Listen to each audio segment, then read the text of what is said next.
Welcome back to Klepper's Corner. Today in history.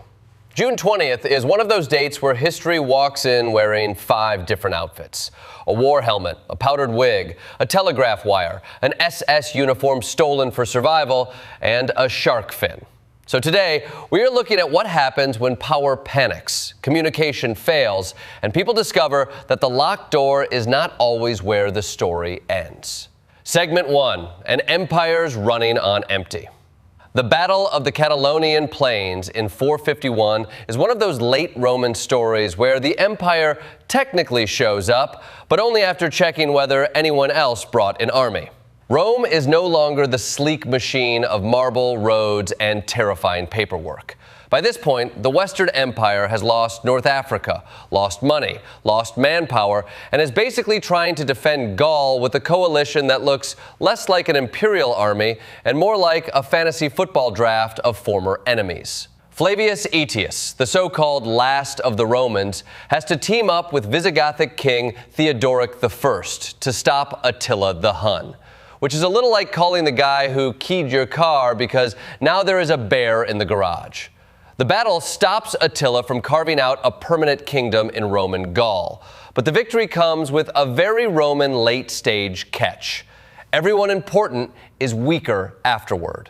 Theodoric dies in the fighting. The Visigoths are bloodied. Rome is exhausted, and Attila survives because Aetius decides that a living Hun is still useful if it keeps the Visigoths from getting too confident. That is the imperial version of pest control. Don't kill the rat, just make sure it scares the raccoon. The most revealing part is that the Roman army is now heavily Germanic, held together by negotiation, fear, and the vague memory of better budgets. The empire still has a brand, but the product has been outsourced. And in that sense, Catalonian Plains is not the last roar of Rome so much as the last team-building exercise before bankruptcy, where the trust fall ends with everyone landing on a spear and calling it strategic balance. Segment 2, Enthroned with bad escape plans.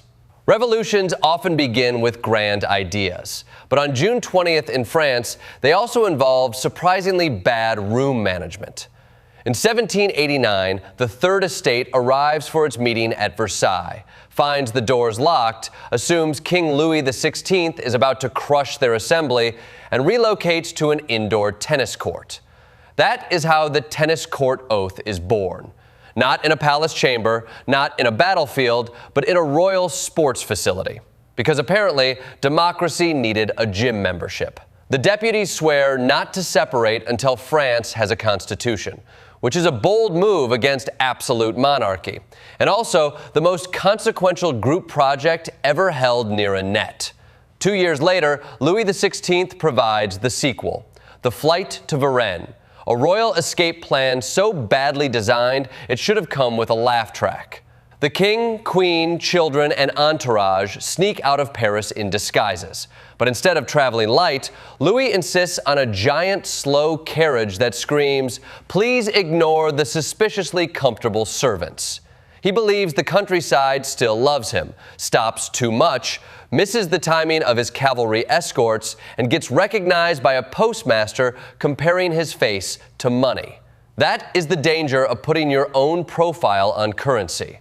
Eventually, it becomes the world's least convenient wanted poster. These two events show the revolution's great acceleration. On the tennis court, political legitimacy moves from king to nation. At Varennes, public trust in the king collapses completely. The monarchy tries to survive by hiding inside a costume drama, but France has already changed the genre. Louis thinks he is escaping to safety. The revolution sees him fleeing toward treason. And once a king is recognized by his own coin, the symbolism has stopped being subtle and started doing stand-up. Segment 3, and power changes hands, then asks for a better bedroom. Queen Victoria's accession in 1837 is one of the rare royal power transfers that begins with a teenager in a dressing gown and ends with an era named after her. King William IV dies just after Victoria turns 18, neatly avoiding a regency crisis, which means Britain is spared the political nightmare of adults continuing to run everything on behalf of a young woman who, as it turns out, is very ready to move furniture. Victoria had spent her childhood trapped in the Kensington system, a suffocating set of rules designed by her mother and Sir John Conroy to keep her dependent.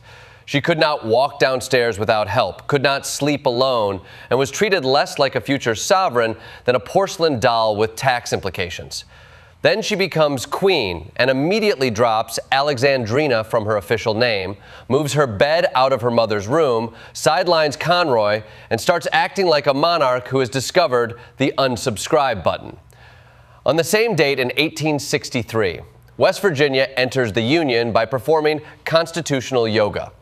Virginia has seceded to join the Confederacy, but the western counties reject Richmond, form the restored government of Virginia in Wheeling, and give themselves permission to split off. The Constitution says you cannot create a state from another state without that state's consent. So the Union says, good news, the loyal version of Virginia consents. It is a legal fiction with boots on, but it matters. West Virginia proves the Confederacy is not a single unified Southern mind, but a fractured map of economics, geography, and loyalty. Put Victoria and West Virginia together, and June 20th becomes a day about people trapped inside someone else's structure finally saying, actually, no. One moves her bed out of an overbearing mother's room. The other moves an entire mountain region out of a Confederate state. Same energy, different square footage. Segment 4, and technology solves problems, it also invents. Samuel Morse receiving the telegraph patent in 1840 sounds quaint now because we live in a world where a phone can instantly deliver war news, bank alerts, and a video of a raccoon stealing nachos. But in Morse's day, communication was still chained to transportation. A message moved at the speed of a horse, a ship, or a train, meaning bad news had the decency to arrive tired. The telegraph cuts that chain.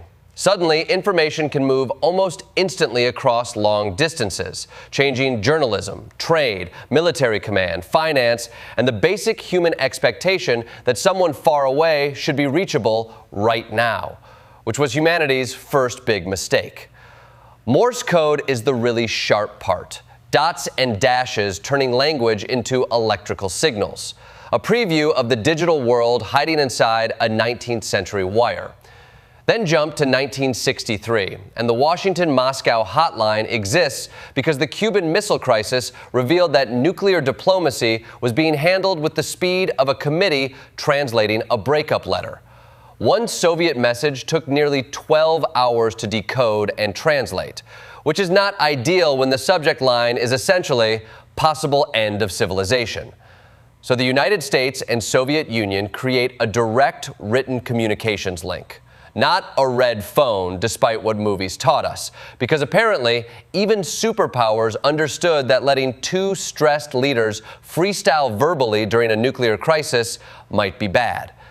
The original system uses encrypted teletypes, cables running through London and Scandinavia, and backup routes because the apocalypse should at least have redundancy. The first American test message is the quick brown fox jumping over the lazy dog. The Soviets respond poetically about the Moscow sunset. Even at the edge of annihilation, one side sends a keyboard test and the other submits a travel brochure. Technology here is the emergency brake on technology's own madness. We invent ways to act faster, then desperately invent ways to slow ourselves down before somebody dots and dashes the planet into smoke. Segment 5, and escapes, rockets, and sharks beneath the surface. Some June 20 stories are about what we see. The darker ones are about what is hidden underneath. In 1942, Kazimierz Piechowski and 3 fellow prisoners escape Auschwitz with a plan so audacious it sounds fictional, until you remember reality is often written by lunatics with logistics skills. They push a garbage cart out of camp, break into a warehouse, steal SS uniforms, grab weapons, take a staff car, and drive toward the gate. When the guards hesitate, Pashowski barks an order in German, and the barrier opens. It is courage, theater, timing, and nerve packed into one stolen car. The escape humiliates the SS and carries evidence of Auschwitz to the Polish resistance.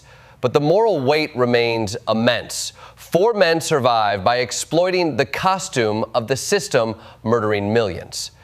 2 years later, a German V-2 test rocket becomes the first human-made object to reach space, crossing what later becomes the Kármán line. Scientifically, it points towards satellites, ICBMs, and Apollo. Morally, it rises on the labor of prisoners dying in tunnels and leads directly to terror weapons striking cities without warning. Humanity reaches space, but the launch pad is buried in atrocity. Then in 1975, Jaws premieres and invents the modern summer blockbuster, largely because the mechanical shark barely works. Steven Spielberg wants to show the monster, but Bruce keeps breaking, sinking, and refusing to cooperate, which accidentally makes the movie better.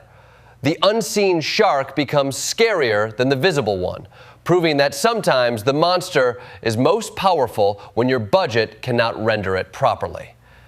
These stories connect because the surface lies. A uniform can become a key. A rocket can be both a scientific milestone and a war crime with fins. A broken shark can create a new Hollywood economy. June 20th reminds us that history's biggest shadows are often cast by things half hidden. The gate opening, the rocket rising, and the audience staring at empty water, convinced something terrible is underneath. In conclusion, today gives us Rome surviving by bargaining with yesterday's enemies, France turning a locked door into a revolution, Victoria and West Virginia escaping bad family arrangements, wires trying to keep nuclear powers from typoing civilization into dust, and a broken shark teaching Hollywood how to print money. The pattern is not that people learn. Let's not get sentimental. The pattern is that power usually panics. Technology usually outruns judgment. And the future often arrives disguised as a mistake someone is trying to explain afterward.